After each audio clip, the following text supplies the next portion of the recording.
Hello, everybody. Today's June 13th, 2012. About a year and 2 months ago, I did a video entitled The Keynesian Show. And I thought it would be appropriate to play it again here. It only had about 400 views. And so I'm sure a lot of you haven't seen it. It turned out pretty well. And I was going to try and do it on a regular basis. Maybe I'll do another one.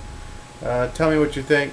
Maybe I can try and work on a second episode of that. But it's been a long time, but I thought it was appropriate. You'll see at the end, I'm going to put an update with some current information. It's about 5 minutes long, and then I'm going to explain why. You'll understand why I showed it again. Why I showed it again at the end. So enjoy.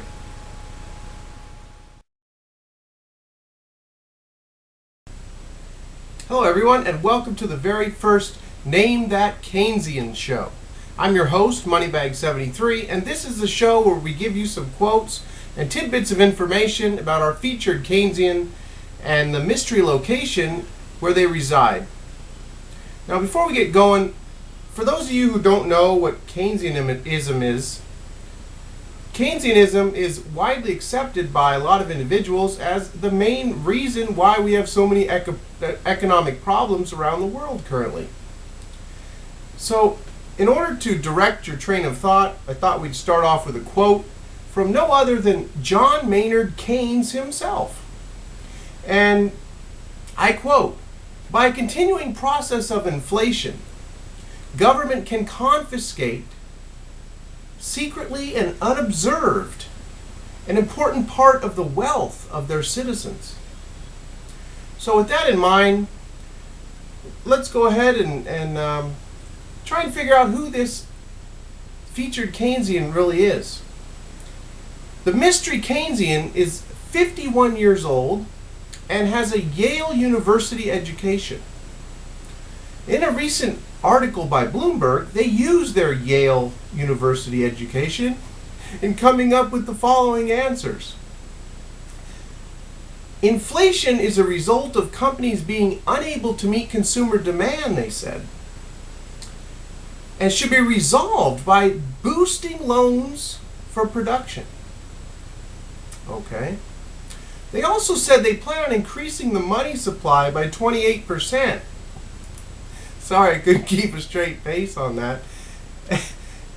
And not only that, but they said that that won't have any effect on inflation. Okay, let's just inflate the money supply, but that's not going to affect inflation according to our featured Keynesian. In response to rising prices, the price problem doesn't have monetary roots, our featured Keynesian said. The conditions that could cause inflation to accelerate don't exist here in this mystery location. In one interview, I heard how the mystery Keynesian said how they held their currency low against the US dollar. They didn't allow it to appreciate like other countries. And this benefited their exports. Wow, nothing like some benefited exports at the expense of the purchasing power of your citizens' currency, huh? Okay, so this brings us to part 2 of the Name That Keynesian.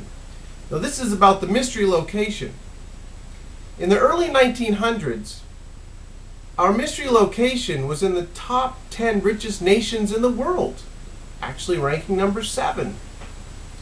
And between 1870 and the year 2004, our mystery location had no less than 6 defaults on their debt. And they hold the record for the largest default in the history of the world. Our mystery location's mint has recently been having problems keeping up with the amount of paper money needed for economic growth, of course. So they've started to outsource to neighboring countries to start printing their money for them.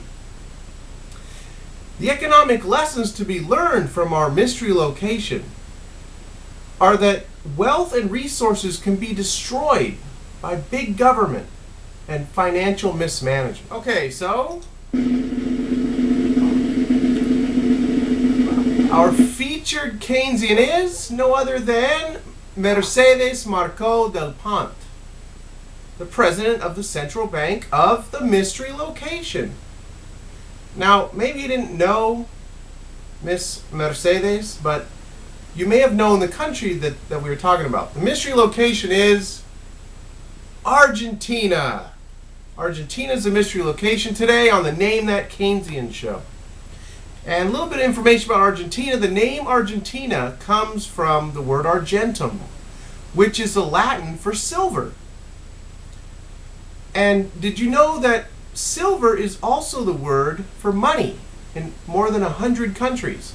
Like in my wife's country of Peru, the word plata is the word for silver as well as the word for money. Now, how ironic that a country whose name actually means money has had so many problems dealing with it over the years. I feel so sorry for the people of Argentina that they got to continuously deal with this mismanagement. They're once again, like they did back in 2001, when they had the largest default in history. The people in Argentina are running back to the US dollar, just like they did then, 10 years ago. So, it's better than the peso. I mean, just recently, it's totally separated. The peso's gone, started to lose a lot of value against the dollar. So there's been, let's see here. Argentina loses a third of its dollar deposits. So people are rushing to the bank, about $100 million in dollars withdrawn every day. This has been going on since November. I don't know about the $100 million every day since November, but there's a disparity among the banks. But in total, it's about $80 million to $120 million a day. So, this is happening because the inflation's getting so bad, they don't want to hold pesos. They're getting fearful. It's only been 10 years since these poor people had a total collapse. And it was about 13 years before that, they had 5,000% inflation. And then they pegged the peso to the dollar. Inflation came way down. Then there was a lot of money printing and, a lot of debt. And then ended up in default. So, many people lost everything. This was in 2001. Here you see how fast it took about 6 months for the peso to lose 75% of its value once they decoupled from the US dollar. So we got huge problems in Argentina again, and it's just hard to believe. I mean, these people don't learn from recent history in their country, but temptation's too much when you got a bank of issue, a central bank that can just print money. And so, how does this keep happening? Well, here you go. 2 women that are about to destroy Argentina. Here's Cristina Kirchner, the president of Argentina, and here's Mercedes del Marco del Pont, who is the president of the central bank. This was the woman the video was about. So here's 2 women have taken control of Argentina's central bank and are about to use it as if they're on a weekend shopping spree. So I don't know. It really doesn't have anything to do with being 2 women. It could be 2 men. It's just, you heard the comments that she made in the Name That Keynesian show. Taking a 28% increase of the monetary supply, monetary base, whatever she said, just taking 28% increase in the paper printing. That's not going to cause inflation.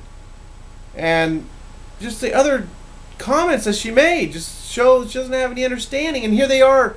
This was a year and 2 months ago. She's making these statements. Where are they now?